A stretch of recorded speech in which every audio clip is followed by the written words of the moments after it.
Introducing Recyclico, making lithium-ion last forever. Recyclico's patented recycling process achieves up to 100% recovery of battery metals from lithium-ion batteries for electric vehicles, including cobalt, lithium, nickel, manganese, and aluminum. Recyclico Battery Materials Incorporated trades on the TSX Venture AMY, on the OTCQB AMYZF, and Frankfurt 2AM. For more information, visit recyclico.com or phone us at 778-574-4444. Recyclico, making lithium-ion last forever. You're listening to HowStreet.com radio, available online at TalkDigitalNetwork.com. Welcome to HowStreet.com radio, the online source for market opinions. Here is Jim Goddard. My guest is market historian Bob Hoye. He's the chief investment strategist for chartsandmarkets.com. He's speaking to us from Vancouver. Welcome back to the show, Bob. Yeah, hi, Jim. Friday morning together with you and our listening audience out there in the world, and we've got sunshine here shining in right now. Yeah, Vancouver had 4 months of no rain, but I think we made up for it in 1 week. It sure came down. Yep. We have a listener question from Gavin. Could Bob explain how short-dated rates rise at the end of a great speculation? If demand goes up to borrow short, would that not drive down the rate of interest? Thanks, Gavin. Yeah, well, Gavin, thanks for your question. You got about half of it right. Short rates such as Treasury bills, and we want to stay in the senior economy, which is the U.S., so Treasury bills, the 6-month bill rate has soared from next to nothing a couple of years ago to, it's about 5.5% now. It's essentially straight up. But if you look back on the charts, short-dated interest rates such as T-bills always go up in a boom because there is increasing demand for short-term funds. And it's interesting that while the Fed is always on the easy side, it can never ease enough to prevent the rise in interest rates. So here we are, they're straight up, getting extremely overbought, and we are in financial volatility that is saying that the great financial bubble is over, and in which case somewhere soon, like a month or so, that T-bill rates, either the 3 months or the 6 months, should turn down. And then a month or so later, the Fed would follow. It's worthwhile getting across that the Fed does not create interest rate policy changes. The Fed follows what's going on in market rates of interest, and the T-bill rate, it's being traded all of the time, 24 hours a day. And then what you have with the Federal Reserve is that we can call it the Fed funds. That used to be the discount rate, but let's call it the administered rate. So in order to look like it's in charge when short rates are going up, it has to raise its interest rates. And so then also there's a whole lot of complexity out there. You can have the T-bill rate heading down once it turns, but that doesn't mean that long-dated interest rates, for example, for junk, are going to turn down. No, we're past the great mania for junk bonds, which got down to an unusually low yield a year or so ago, and yields for junk have been rising as prices have been falling. So the post-bubble contraction offers all kinds of complexities in interest rates, and thanks for the question. We'll have more with Bob Hoye right after this. Don't miss out. Stay informed. Receive the HowStreet.com weekly recap with thought-provoking podcasts, radio, and articles delivered to your inbox. Sign up for the HowStreet.com weekly recap on our homepage at HowStreet.com. Welcome back. We're speaking with Bob Hoye. Some of the headlines that caught Bob's attention today. Headline: Inflation protests across Europe threaten political turmoil. Oh, yeah, that is political turmoil. I mean, the establishment can't stand a no. But let's look at it. The extreme conditions with energy shortages and price rises is not just Russia. It was the policymakers in Northern Europe that got on the CO2 global warming nonsense and went to windmills and solar cells and shut down coal-generated electricity and shut down nuclear power. And the distinction between the two is very obvious, and it always has been, is that with a coal plant or a nuclear plant, it's on all the time. Whereas with windmills and solar, it's not on all the time, and that then presents a problem. So one of the issues that practical people have pointed out is that when you set up a new capacity in either windmills or solar, you got to have the equivalent as backup of power that's going to be there. And what power is going to be there when you need it? Coal, oil, gas, and nuclear. So the policymakers, in a fit of madness, canceled all of those. And then that was one blunder. Then the other blunder was to get hooked up with Russia for whatever supplies of oil and gas that were needed. And in the 1980s, when Ronald Reagan was president, he a number of times warned Northern Europeans about becoming reliant on Russian supplies. So you have two levels of stupidity there, and you've seen sharp rises in readily available, natural gas prices in Europe and in England, but even rare charts, like I stumbled on one a while ago, was the cost of firewood in Germany. There was somebody put together a chart going back to about '05, so it was flat lying, but with the seasonal swings in it from summer to winter. And then all of a sudden, boom, straight up. So even scrounging for firewood has become very expensive.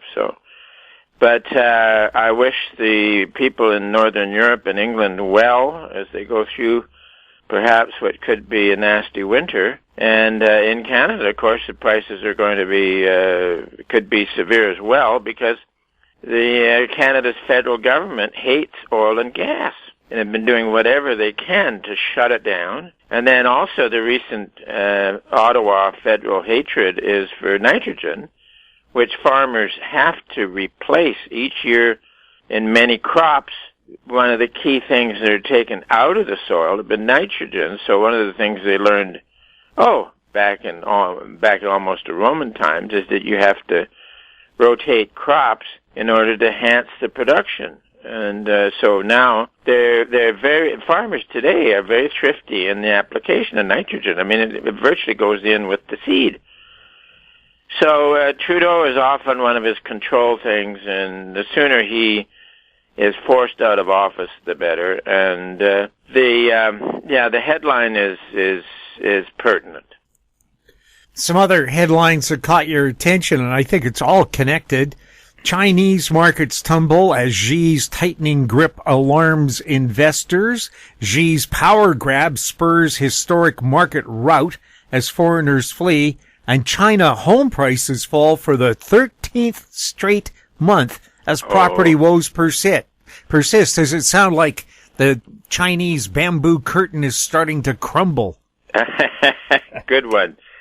Yeah, the interesting part is the President, Xi, is trying to get total control. And with that, the demands by the government in Beijing for money will continue. But all of the prosperity is in the southern provinces, and it's getting very painful there. And I don't see that with a communist reducing their demand for money, and this could eventually prompt quite a showdown between the consuming communists and the producing ordinary folk in the southern provinces. So there could be a massive no from ordinary folk, and it could be the start of the collapse of communism in China, which would certainly be a very good thing.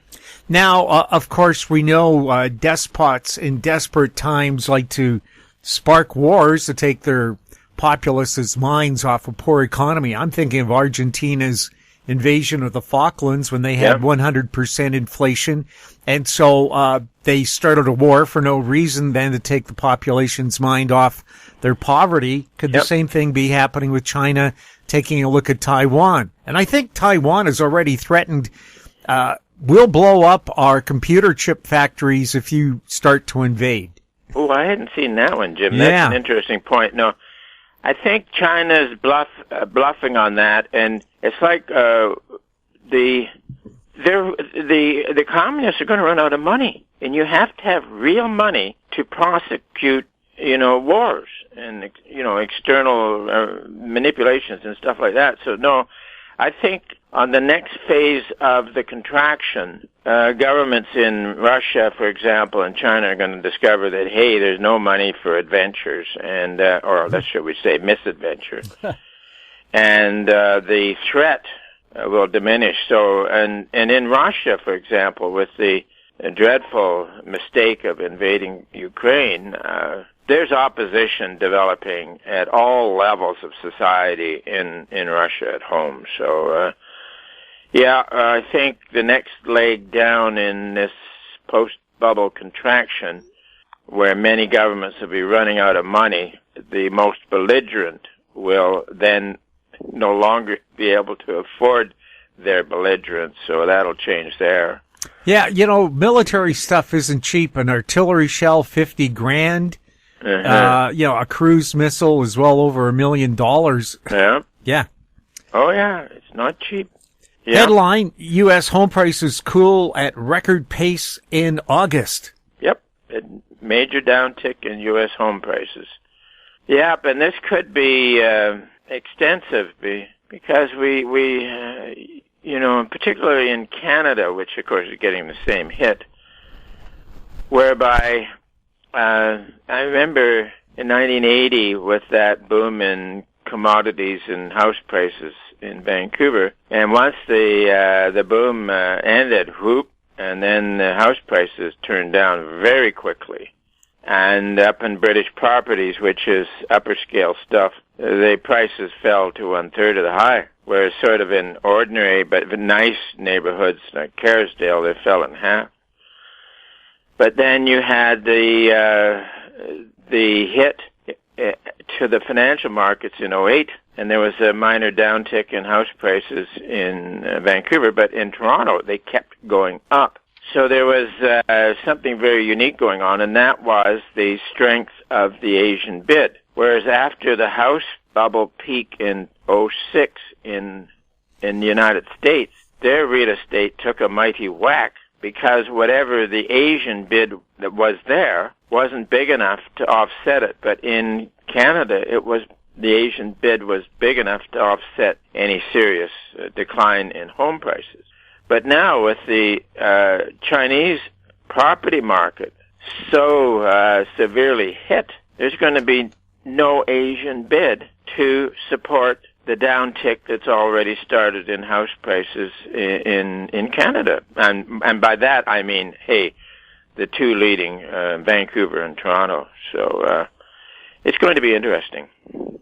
Headline, U.S. business activity contracts for fourth month, orders shrink. Yeah.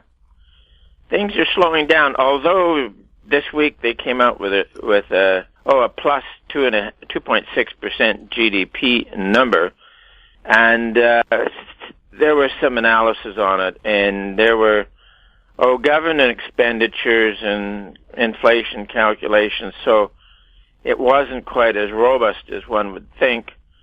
And then the other one is just an offhand guess, is that perhaps with the COVID panic being eased, more and more people are kind of like going to work and doing things and getting out and buying. So, but maybe that's already in the market. And but at the moment we're in the stock market thing, we're just sort of in the favorable time from October to May. But we don't think we're going to get any huge rallies out there. It'll just sort of ups and downs.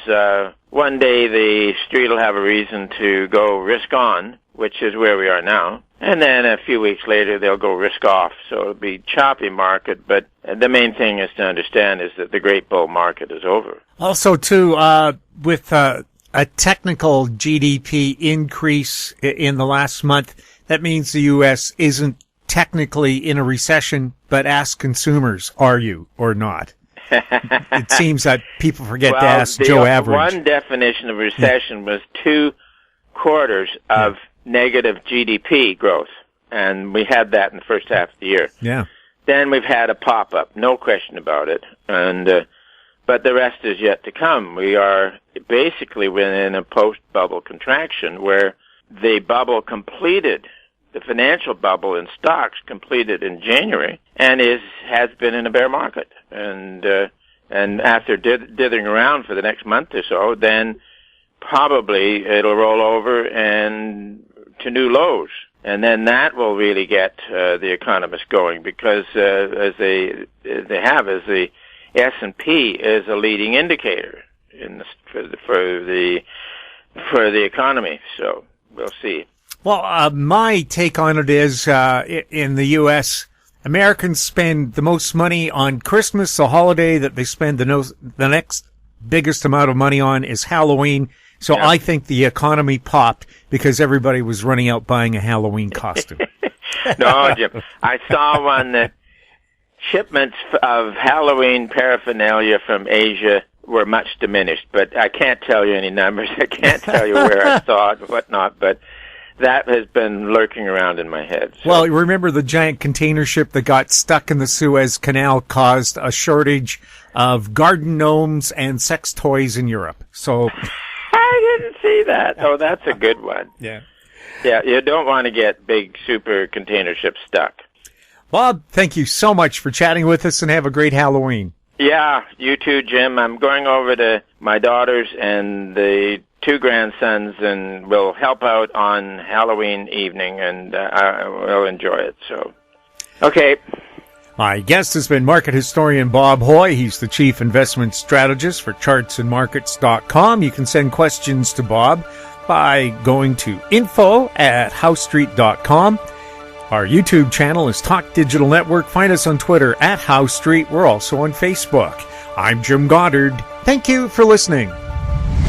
Comments made on HowStreet.com radio are an expression of opinion only and should not be construed in any matter whatsoever as recommendations to buy or sell any financial instrument at any time. Available online at TalkDigitalNetwork.com. HowStreet.com radio is a production of HowStreet Media Incorporated.